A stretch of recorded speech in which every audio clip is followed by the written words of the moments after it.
Le populisme est aujourd'hui un terme en vogue. Ce qui au départ était un concept voulant attribuer au peuple le pouvoir d'élire les magistrats et de vérifier leur gestion devient aujourd'hui un système politique de rejet des élites et des institutions traditionnelles. Qu'est-ce que ce mot et sa nouvelle utilisation vous inspirent ? Le populisme, pour moi, c'est deux choses majeures, deux avertissements majeurs. D'abord, je pense que le populisme, c'est un terme correct pour nous annoncer le fascisme qui vient derrière.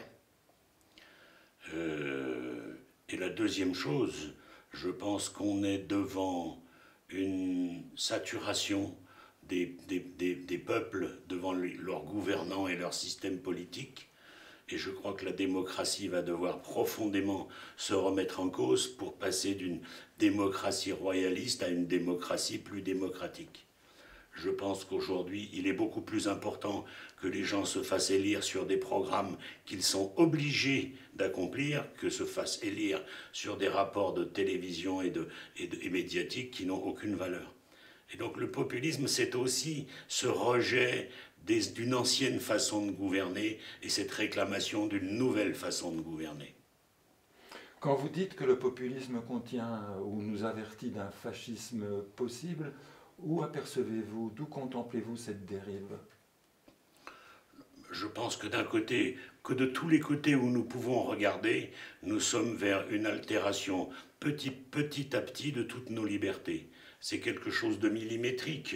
On n'a plus le droit de rouler comme on veut, on n'a plus le droit de fumer comme on veut, on n'a plus le droit, pris séparément, ce n'est pas une énorme liberté dont on est privé, mais l'ensemble du résultat final fait que nous sommes sous contrôle permanent aujourd'hui de systèmes informatiques. Nous sommes contrôlés où nous devons fumer, comment nous devons rouler, ce que nous devons faire, et que si nous nous reculons, nous sommes devant une société de plus en plus fasciste, de plus en plus intolérante, qui même sous des aspects religieux et des aspects de liberté tels que la laïcité à la française, ne sont en fait qu'un rejet très subtil de toutes les formes de foi.